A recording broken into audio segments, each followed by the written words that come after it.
Hey, welcome back to Evil's Comics. I'm Evil Mike, and I have another review for you. This is from DC Comics. This is DC vs. Vampires, issue number 2. It is written by James Tynion IV and Matthew Rosenberg. We got art and colors by Otto Schmidt, and then we got letters by Tom Napolitano. At the very end of this review, I'll show you off some of the art. But we're in issue 2, right? In the first issue, basically, we find out that vampires are starting to try and take over the DC universe.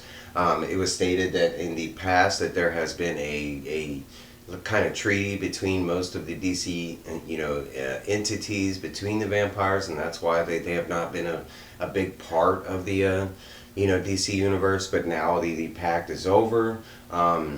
In the first issue, we saw that Antoine Bennett was trying to get help. He had found out the plot, got some DNA or from Lex Luthor before he was killed, and then made it to at first we saw him stop at Bruce's mansion, Batman's mansion. Then we saw him stop at the Hall of Justice.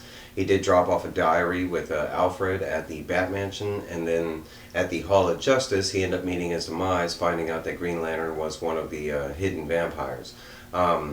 He wasn't the only one that died in the first issue. He was also one of the Wonder Twins, the male. I can't remember his name, bad with names.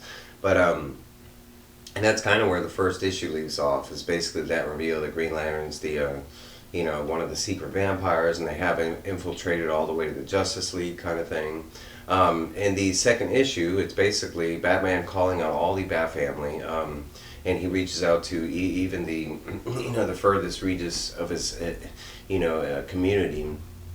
But in the issue, it's pretty much Jason, Tim, Dick, Barbara, Cassandra Cain, and then Stephanie Brown is called, but she doesn't show up.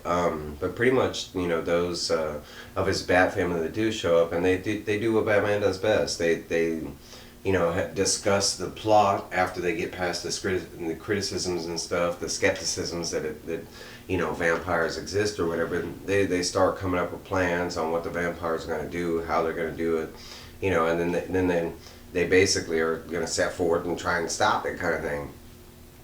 But in this issue, they do kind of come to the conclusion that they're not going to just kill most of the opposition, that they're going to try and recruit a lot of the members, and we've already seen that because they turned Green Lantern.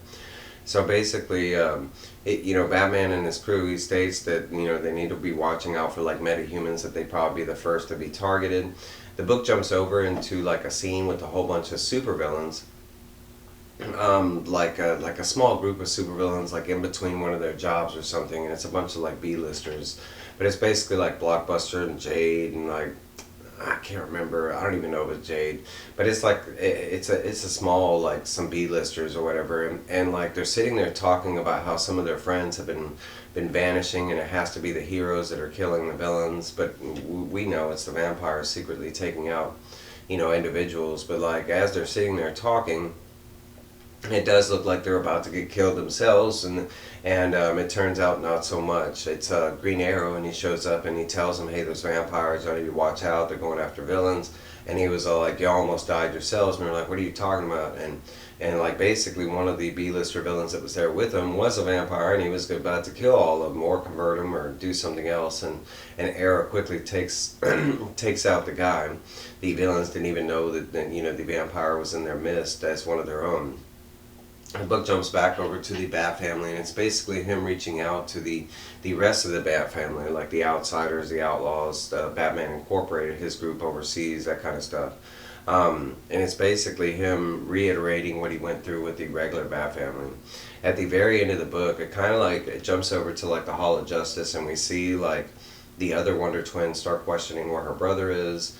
Booster Gold makes this weird comment about maybe he just needed space. Nobody's ever seen them apart, kind of thing. But it kind of, that should ring a bell more so. Eventually, the book does. At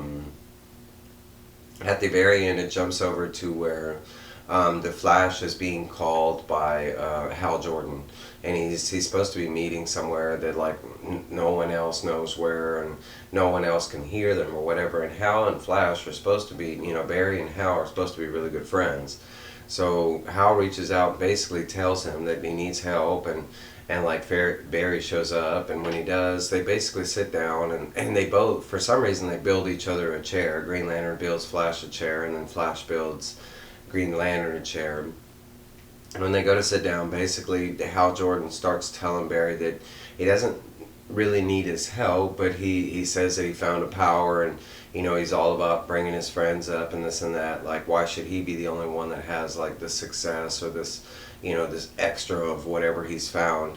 And Barry's like, what the heck are you talking about? And he's all confused, and before he can even do anything, Green Lantern has already secretly been moving the chair around Flash, and eventually he puts like a layer like of the Green Lantern willpower around Flash, and like eventually like Flash trying to vibrate and get out of like the captured motif of Green Lantern, it doesn't go so well, and eventually Green Lantern pops off Barry's head, kind of forcing it, the Green Lantern vibe up into this area, and then it's just like boop. So sadly, Barry does meet his demise, and that's kind of where the issue leaves off. There's a couple other like moments in the book where Hal does, take out some other individuals, but very small moments. But overall, this issue is really good, and in my opinion, the first issue was good, but this is exactly what the book needed. It was a little more story, a little more backstory, a little more threat into what's going on, and I really enjoyed that. So I'm just gonna show you a bunch of the the art, flip through, and I'll let y'all go on your way. Like I said, most of it was the Bat family and the conversation. Let's see. And I'll show you the cool little Flash thing at the end. I see my kitty has jumped up. She's getting jealous. And this is the Flash and Green Lantern meeting at the end. Them building each other's chairs, and then eventually Green Lantern getting taken over. Hey guys, but that's my review. I will let y'all go, and I'll see y'all later. You have a great day.